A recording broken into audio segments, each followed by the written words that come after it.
Good morning. Oh, good morning. There we go. I'm going to refer to the extensive notes that I've made on my sheet below. So apologies if I don't create eye contact with you all. I'm acutely aware of that when people do presentations. So I'm terribly sorry that I'm not adhering to my own practice. So I think the important thing for us to understand is what the dynamics of the aging process are. Why is it that we age? What makes us age? And what are the important things that are associated with aging? And what we do need to know is that the aging process is always changes in biological factors, physiological, environmental, psychological, behavioral, and social problems. And if we relate each of those into the various aspects of what we in ourselves are feeling at certain ages, or are seeing or experiencing in our friends or our family, we would be able to see that certainly in the realm of psychological changes, we've seen huge psychological changes and environmental changes through COVID, for example. So those are, many people have said to me over the last few months, I really feel that COVID has aged me. And, you know, that's absolutely possible. It's very possible, because there's a psychological component to it.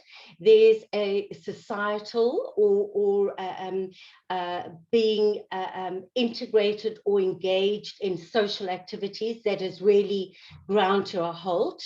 And then there are certainly the psychological challenges that we've had from COVID specifically. So some of the age-related changes are really have no effect actually on the aging process. Like, for instance, grey hair. You know, that doesn't, we just embrace the fact that we have grayer hair, etc. And it's one of those things. But whereas there are other physical changes that affect us as we age. So those are particularly in our senses and activities of our daily living. And I'll use the word activities of daily, the phrase activities of daily living, because that specifically relates to what we find in older people having more challenges with when they start to manifest some kind of disease process, usually in dementia or mild cognitive impairment first, and then the dementias.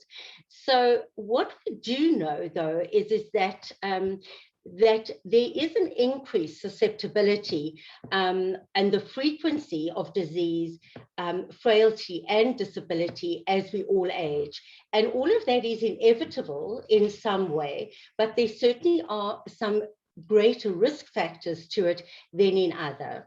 So we do know that a number of research studies that have been done in laboratories, etc., are trying to find the emergence of some of the theories as to why we explain the aging process. So one of the greatest questions in the research of aging is, can the rate of aging actually be slowed down? And the interesting thing is that they certainly have found that there are a number of things. There's a number of compounds that have been developed over a number of years, particularly at the National Institute of Health and Aging in the United States. And many of those have been laboratory based, essentially on rodents. But now they are starting to start human trials on certain compounds that can help that or extend that aging process. The thing too, though, is that some of the new interventions that we're finding is that the prevention of disease, early detection of disease, diagnosis, and certainly some of the treatment of any age-related diseases, disorders, and disabilities. And those are very, very important. And I think we have already at some point mentioned many of these, and many of the articles that you could read in magazines would point to some of these. I'm going to mention them just at the start, so that you kind of know when we start to, you know, speaking about these things, that you can see how they actually start to develop. Just a second. There we go. So this, in fact, is one of the keys to, and it's not gin, okay? It's water. And keeping our bodies hydrated is one of the most important things. We find that people who develop a delirium or are diabetic also are usually very dehydrated. Frequent urinary tract infections all boils down to hydration. So the thing is that as you get older, you don't want to drink because you're fearful of not being able to find a loo and not wanting to go to a loo when you're out and about, you know, at a shopping center or so. So many elderly just don't drink, and that's really not a good idea. Rather, you know, without embarrassment, rather wear you know, an incontinence pad out if you feel that you may be compromised in not being able to find a loo or a toilet or so. But you know, don't stop drinking. That's the most important thing.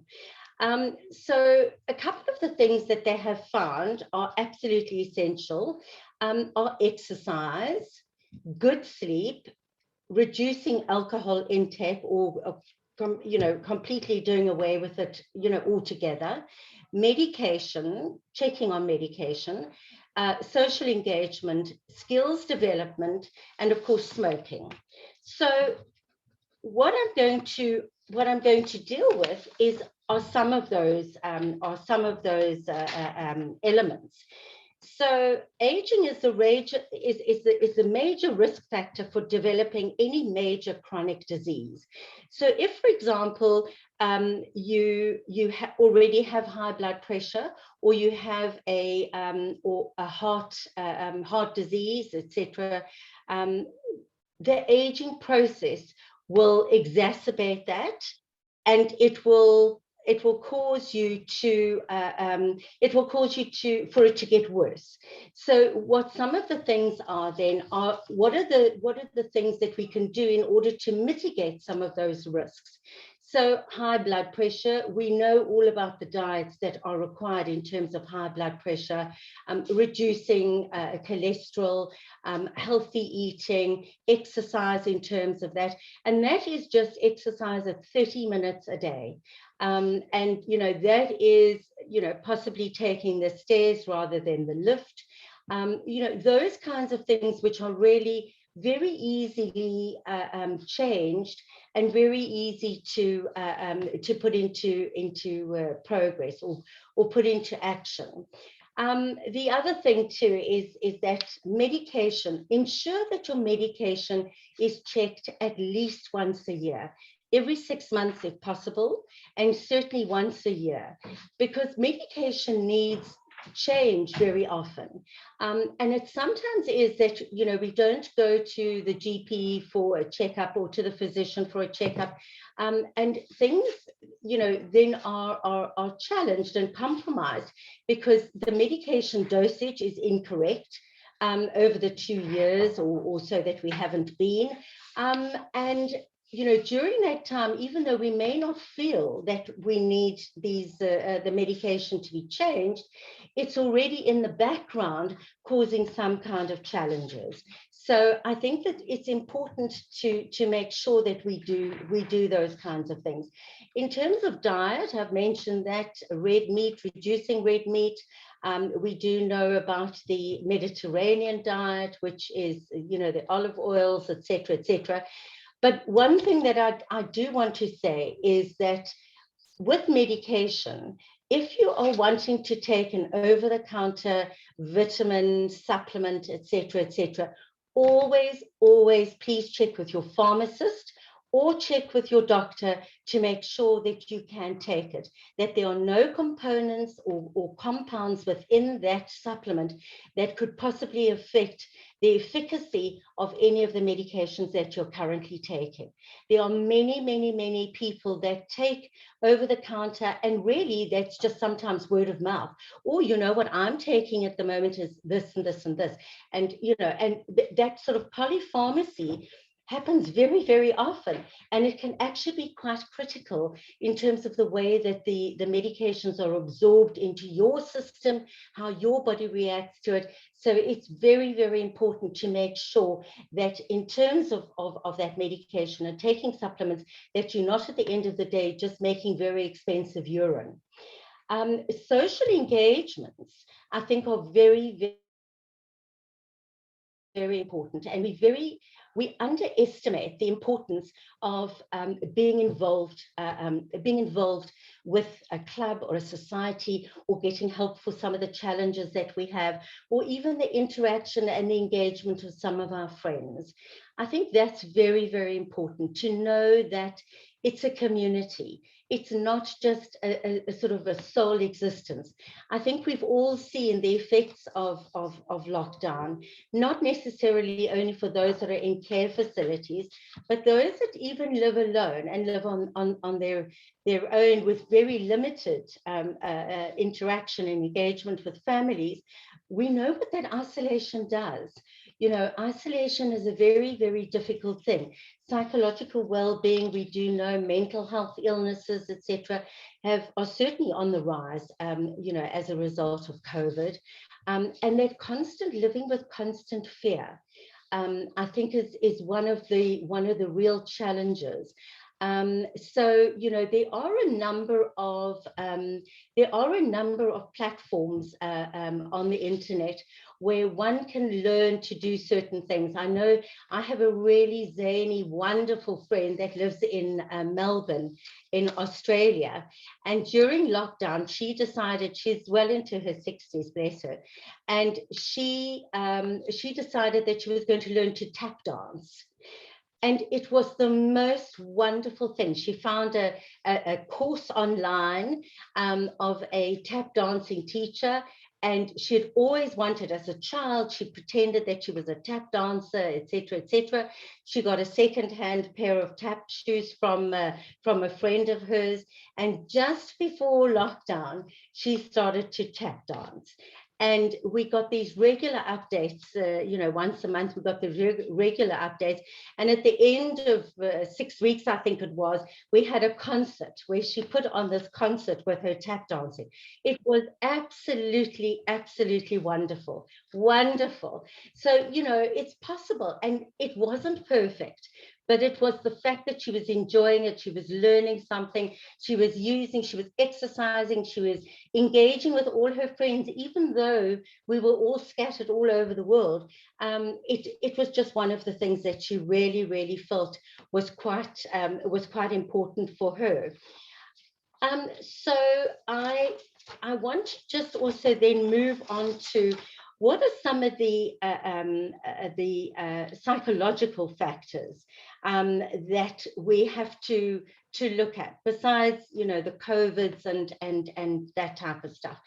We also have to know that as we move into aging, it traditionally is, and it's usually, many people are afraid of getting old or getting older.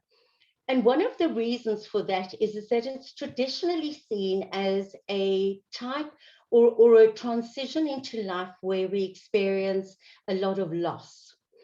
So either we have lost our spouse ourselves, or we have moved into a smaller home, or we have downscaled a number of other ways, or our children have moved overseas. So there's a number of losses that we've experienced over a period of time. And I think that very often we don't take note of the challenges that these psychological and possibly the grief that we experience and the loss that we experience as a result of these compounded psychological effects. And I say that that is, despite COVID, there also the number of things that we've dealt with. Either that we've had to stop certain things, or our children have moved away, or the sense of purpose has gone out of what we used to get up for and look forward to each and every day. And I think that's the important part of developing skills. I'm going to share a link with Diana a little bit later. I don't have it at my fingertips right now, but it certainly is a website where we're able to learn certain skills. I think it's called Skillshare. It's called Skillshare. That's exactly what it's called, Skillshare. And they have a number of different, either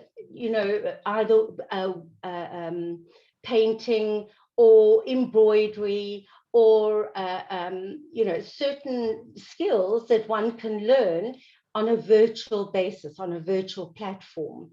And there's a number of people that share their skill in certain areas on this platform. It's a wonderful, wonderful platform, and I use it particularly. I've used it for sewing, and there's a number of those types of things. A friend of mine has used it. She's very keen on World War II history, and she's used it. She's joined a number of lectures and things on the history of World War II. So, there's different topics that one can engage in and do. So the other thing, though, is that in the US, a number of studies have shown that 50% of preventable deaths in the US can be attributed to adverse health behaviors, such as smoking, unhealthy diet, which result in obesity.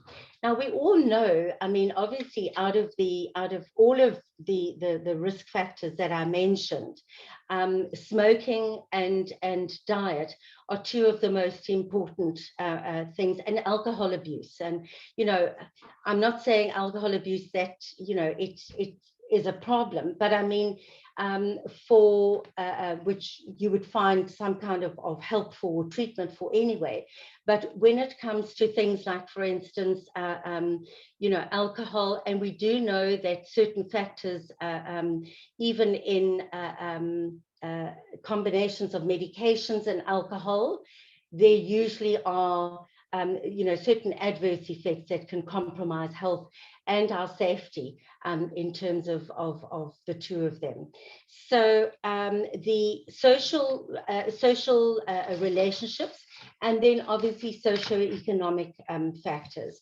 Socioeconomic factors are a very, very important and sometimes a very underplayed part of the aging process. Many people, and I read an article not too long ago on the new age of retirement, where we're finding that more and more and more elderly people haven't made sufficient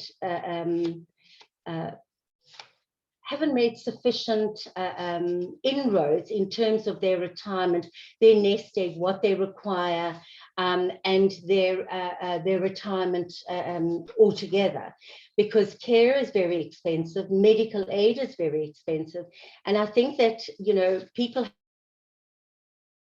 haven't made provision properly for those kinds of things. So socioeconomic problems are some of the problems which many elderly are experiencing. We know that within our own community, that is a very, very huge it's a very big factor, a large part of what we're dealing with. And it's not only post-COVID, or not post-COVID, but it's not only now as a result of COVID, but I think that it certainly is there, because it's a real problem. I think that one of the other things that we as within our Jewish community can especially be proud of is the way in which we have within our community so many resources that are available to us. I'm not speaking necessarily just because of I'm not speaking just as a result of the fact that we have Highlands House, for example, but there are other organizations like Cape Jewish Seniors, for example, who ensure the ongoing engagement, the ongoing skill sharing, social interaction of older people, and connections between older people. And I think that sometimes we take these associations or commitment to these associations quite lightly. I work across the board in many other communities, and across all religions. And I'm particularly proud of what, as a Jewish community, we are able to provide with the generosity of our community. And, I think the thing too is that aging is also an opportunity for older people to volunteer their skills. There's a wealth of knowledge that is out there in terms of, being an accountant, or being a retired lawyer, or being a retired bookkeeper, etc., etc. And many organizations struggle to find those skills within the sector because, people want to be paid for many of these services. But for somebody who is a retired person, that feeling of being wanted, being needed, and being able to play a very important part, I think is very important. I know that there are some incredible schemes out at some of the schools where there are reading libraries and reading opportunities for children in disadvantaged areas.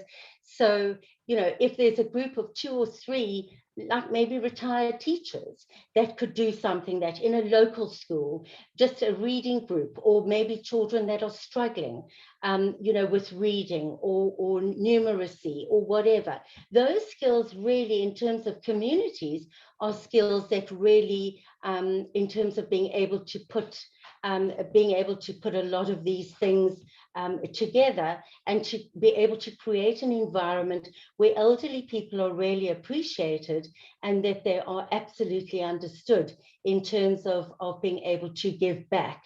And I think that that's one of the challenges that many older people actually find is that they don't feel within themselves that they are still as valued or valued members of a community, whereby they absolutely were at some stage. So I think that there's a number of these kinds of opportunities. Obviously, now with level 1 lockdown, it's there are possibilities. Obviously, you would need to make sure that you've checked with your GP and your family, that they're happy with all of those kinds of things. And I think that sometimes we don't take seriously needing to ask somebody what they think. And our families always have our best interests at heart. And sometimes we just feel that, we'll just carry on and do it as we want to do it. That's fine, but always know that there is some kind of risk involved, and always asking family members, I think, is always a good idea to keep communication open. The last thing that I want to touch on, which is a very, very important part of the aging process, and that is the quality of our sleep. We do know, and there's a lot of research that has shown this, that the body restores itself and heals itself while we sleep. So if the quality of the sleep that we are getting is very poor, or is broken up or is disrupted, either through through thoughts that keep racing around in our minds, then there certainly are there's certainly things that we need to look at to be able to start addressing those things. So I think that the quality of sleep, if you're not sleeping well, try and get to the bottom of it. And go and see your GP about it and say, I'm worried about this, or I'm worried about that. My sleep is not so good. I'm finding that I wake up and I'm very tired still, or I have a hazy head, or what we call brain fog. Those are very important things that we need to make sure that we're getting is good quality sleep. So the things again are exercise, 30 minutes a day, smoking, try and smoke less. If you can't give it up at all, try and give it up, but if you can't, then certainly less. Medication must be checked once every 6 months, or certainly once a year, absolutely. Particularly if they're high risk illnesses, heart disease, diabetes, high blood pressure, etc., hypertension, absolutely. And certainly looking after our joints and things, which exercise will help as well. Social engagement, skills development, alcohol less, and certainly what effects it has with medication. Medication also, when you are wanting to take any kind of supplements, make sure that your pharmacist knows about them, and your pharmacist can also say, this goes with all the other medication that you're on, chronic medication, etc. And keep an accurate and keep a very up-to-date list of all your medications. So keep your script, your latest script that you get from your pharmacy, in a very safe place, along with your other emergency numbers. It's always important, because sometimes there is an emergency and you don't want to be grabbing up a whole packet of medications where you could just take a script to the emergency room, God forbid, but also to your GP or to anybody else that pops in, like CSO or one of those, that there's a comprehensive list at hand to be able to see what it is that the medications are that you're on, and also any kind of allergies that you have. So I'm not too sure whether, Rebecca, if there are any questions or so, maybe there might be questions and things that I haven't addressed. Yeah, thank you so much. That has been so relevant and helpful, and I'm sure that there are a few questions on those topics. So if anyone has questions, you are welcome to unmute and let us know, or pop it in the chat and we'll read through it. Don't be shy, because these are issues that all of us can benefit from knowing more about. And so it would be great to have some interaction and engagement on this. Would anyone like to unmute and ask a question? I do just want to say, just while everybody's mustering up the courage to unmute, I know that a number of the, I don't know whether some of the local clubs like the Claremont and Milnerton, etc., have all got back to actual in-person meeting. And that's quite an important thing to get back together and going and things like that. When you do go to those meetings, always make sure that you follow the protocols, but I know that, you know, the various facilitators make sure that that happens. Because, you know, there are people around that are just still not, even at shopping centers, are just not, you know, not abiding by masks and things like that. And we don't know, you know, our as we get older, and this is also very relevant, our immune system also does take a bit of a beating. So it's always important to be able to do activities that boost your immune system, like exercise, healthy eating, healthy diet, etc., and taking medications regularly. Right, sorry, I saw Jenny has unmuted. Yes, Jenny? good morning, ladies, and thank you very, very much. This is quite relevant. I lost two friends last year, very, very intelligent people, and I watched them over a matter of 6 months with dementia and eventually die, and I couldn't believe it. They were so intelligent. Yesterday, I went to see a friend of mine, took her out for an ice cream, drove along Bloberg Beach, and this lady has deteriorated. She's become obsessive, and yet her long-term and her short-term memory, we were giggling about things we did 30 years ago. She could remember in detail, but she's so obsessed with hatred because she lives in a old age complex, and one of the ladies is bullying and picking on her. And I eventually got up and I said to her, I'm not ever going to come and see you again until you stop it. And then I realized she can't help it. She's just gone into this decline. And there again, a lovely, fun lady, and it actually breaks my heart. It really does. So your program has been fantastic this morning. I turned 80 a month ago. I've still got a long time to go. I've still got too many people I want to irritate in this world, so I'm going to stick around for a long time. I've got my garden, I've got my books, I've got animals, I've got a wonderful family. I belong to the CGSA West Coast. We've got lovely friends. We have a art class at my daughter's place on a Tuesday. 3 Gentiles, 3 Jewish ladies, and you can imagine the conversation. There's no art done. It's discussions. You learn so much from both sides, and that's all it is. Go out there. Being a member of the Neighborhood Watch, I run my street committee, I garden, I pick up people and take them to school because they're on crutches. So you've got to keep yourself busy. You've just got to do that, and that's what's keeping me going. And when I see other people, I just feel very, very sad. So your program today has been wonderful. I will go and drink my liter of water this morning and do some exercises. Thank you very much. It's been fabulous. Thank you. Fantastic, Jenny. Thank Yeah. you. Rebecca, sorry. Oh, sorry. I thought you wanted to say something. Jenny, you know what? You are a shining example. I mean, it's absolutely amazing.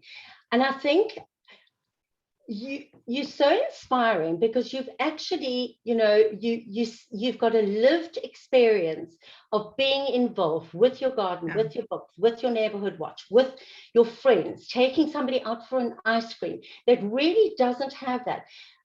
Just about the lady that long-term memory is still very good, but short-term memory not so great, and having challenges with argumentative, etc. Clearly somebody who is possibly in the start of a dementia, or has already got a dementia, but possibly hasn't been diagnosed yet.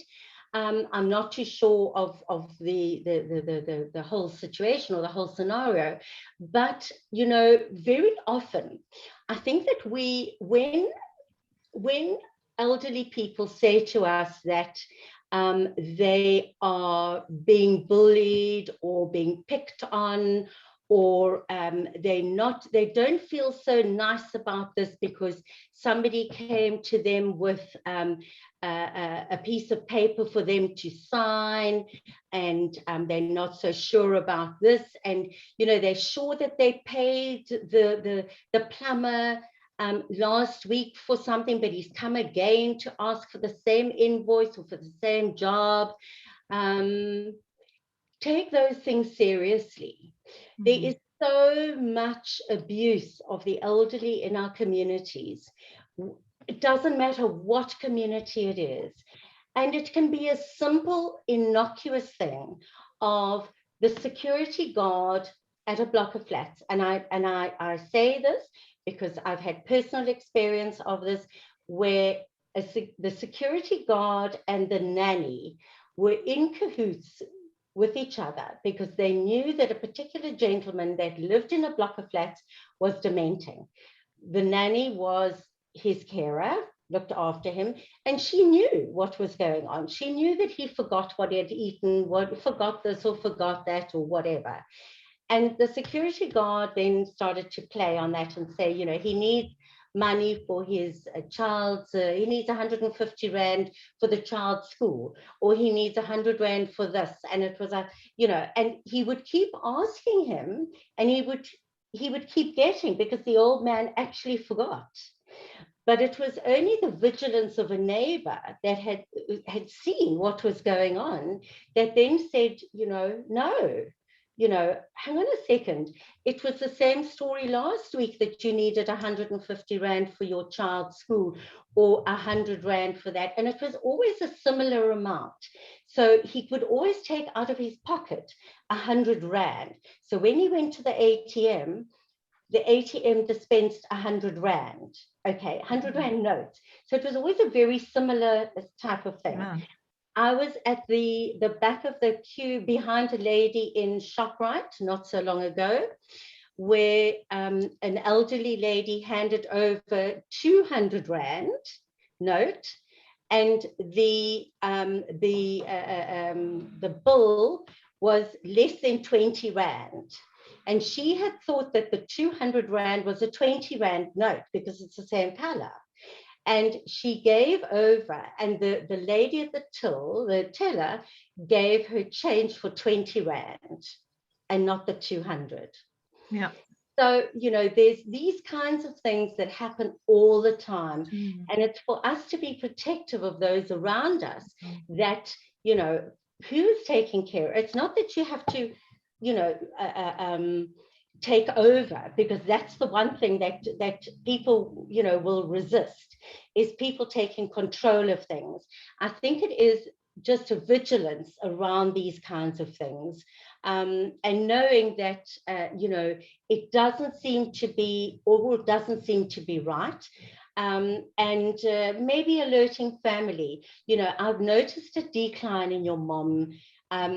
Some of her behaviors are a little bit strange. It may be that she needs some medication changes, or a visit to her GP in order to have her checked out. You're not saying that she has a dementia. You're not saying that she's got Alzheimer's, or she has vascular dementia, or whatever. You just are careful, and you're concerned for her future care. And I think that there's a number of things that relate to that. So I think it's you know, I applaud you on being a sort of inspirational to all of us, to be able to take on and do what you do. I mean, because it certainly is something that is going to be going to help you in the long run. I mean, being 80, great. Great. Well done, Jenny. Thanks very much. Enjoy your program. Thanks so much. Thanks to Diana for asking me. Yeah, that's really great. Is there anyone else with questions or comments and stories, things that they've especially enjoyed from today's talk? Yeah, I've learned all I have to learn. That's wonderful that you still got capacity for more, Jenny. That's amazing. Yeah, I've got to go out into the garden and do things now. Oh, so I'm going to leave you. Thank you so much. You're so welcome, Jenny. And what you people are doing for us. Thanks, you. Ladies. You're so welcome. Thanks. Bye. Bye-bye. Anybody else that has any questions or anything, you can always, you know, pop an email to Diana, or ask Diana, or you know, put it through, and it can come through to me. I'm always available. I'm always available. Rebecca, I can give you my cell number. There we go. Amanda, thanks so much. There we go. You can email Amanda at admin at CJSA. CJSS.org. Yeah. CJSA.org.za. Okay, excellent. There we go. And there's the number. She's also posted the number so that you are welcome to contact us anytime for questions. Before you go, I would love to know some more about what you're busy with at Dementia SA and what has been going on there lately.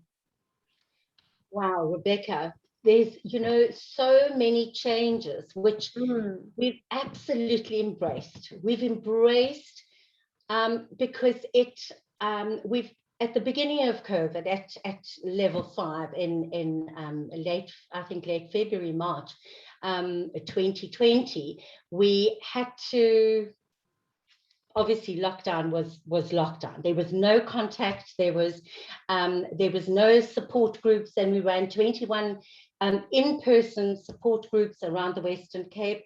Other parts of the country were run by other organizations, but there was always that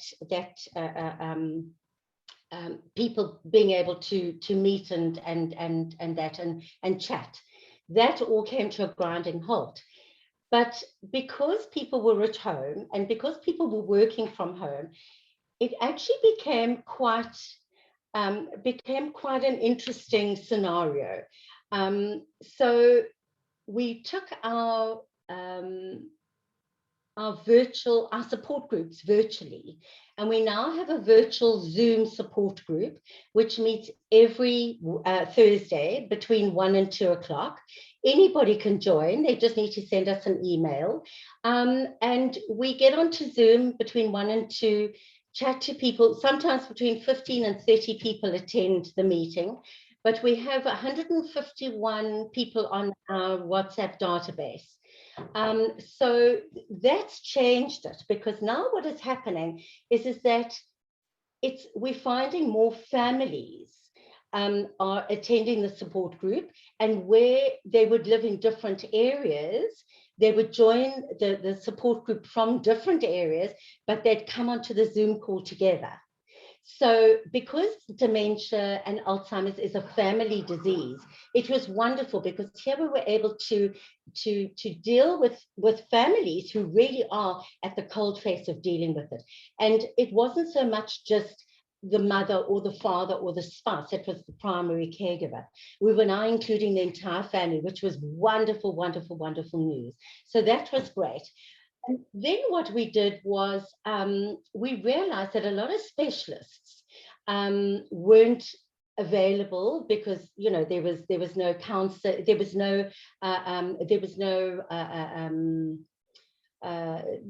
no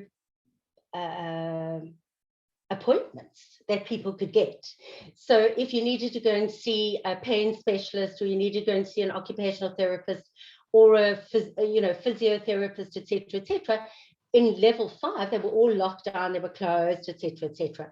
And we found a lot of our caregivers were really having, great challenges with that. So we started a webinar series, which is available on our YouTube channel, and started interviewing these people, so that it was information that people wanted to know. So they would send questions. People sent us a whole pile of questions, and we then interviewed people like physiotherapists, occupational therapists, a dietitian, a podiatrist, a pain specialist. The pain specialist one was amazing. Legal competency, curatorships, when do you apply for curatorships? What do you need to do? All of those kinds of things. So there's over 30 different videos based on audiologists, for example, based on health specialities that, would either be something which people want to know more specifically about, and also something specifically related to people with dementia. So there's, we're very, very lucky. Thanks for the website link there. That's great. So those are really some of the new things that we're doing. We do run a lot of training for people that take care of people with dementia in communities, etc. And our website is amazing, amazing, amazing.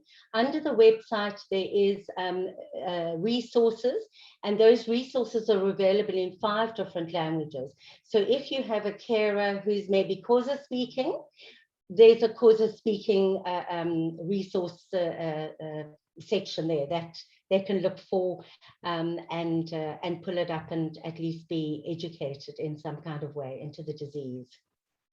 That sounds really amazing, and it is so exciting to hear about all the things that you're doing. I'm sure it's been such a big help. And I think probably everyone on this call has either a friend or family member who has been affected by dementia. And so I'm sure everybody would benefit from looking at your website. And in the chat, I posted the link to your YouTube channel. So I can see that there are so many videos there and it looks really useful. So everyone should go click on that link and check it out so that they can learn so much more about how to really support our loved ones with dementia, right, and take care of ourselves as well.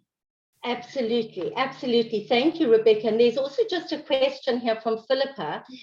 What about stimulating your brain doing puzzles, code breaks, and Sudoku? Absolutely. If those are things that you enjoy doing, and it's not a chore to do it, because that's the thing, you must do something that you really love doing, then that's absolutely do that. And even if it is sort of, moving on to the next level, code break or whatever, making sure that you get to a certain level and not kind of staying on that level, but that you challenge yourself. Even if I do 50% of this higher level one, then I'm happy. So those things, absolutely. So puzzles, code breaks, Sudoku, absolutely. Those are great as long as you enjoy it. It's great. Yes, I think that's so important, to be doing things that you really love and enjoy. Otherwise, you'll have no motivation to really do it. And even things I think of like learning a new musical instrument that would really spark a challenge for your brain and be such a fun way to learn something new. And one of the things I know that Cape Jewish Seniors does is the Yiddish classes. Now, learning a new language is also very important. Because it's about where and what neural pathways are used in the brain in order to stimulate. So, that's the important thing, is trying something new that will, use a different part of your brain or stimulate it and grow neural pathways in different parts of your brain. So that's what it's all about. So, yeah. That's great. And I've seen that Amanda is on the ball and she's posted the link to our Yiddish class for tomorrow. And so if anybody feels encouraged to join, you are more than welcome to. You can see all the details in the chat. Are there any other questions before we go? Any comments? Amanda, your hand is raised. Just to say, it will be a Hanukkah party at Yiddish tomorrow, so everybody is welcome to join. Even if you don't do Yiddish with us, everybody is welcome to join. That's great. Now, who doesn't love a party? I mean, really, just the word party got me going, Amanda. It's amazing, amazing, amazing. That's great. Wonderful. Great. Anyone else have anything to say? No. Okay. Well, thank you so much, Karen, for your time this morning. It has been so interesting to hear from you and just so valuable to have your insight. And I'm sure that this will spark an interest in people to go watch those videos on YouTube, look at your website and all the information there, and maybe even join a support group, as you were mentioning earlier. And so this has been so helpful. And also all those good habits that you were speaking about, good sleep and water and exercise and eating well, medication, all those things are so important. And so I hope that each of us can take even just one thing away from this talk and implement it in our lives. It's such a great pleasure. I certainly hope that it has caught, been inspiring for people to make very positive change. And I think, little bits of positive change make big change. And I think that's really what it is. So, attempt to learn something new, and take it bit by bit, and stick it out.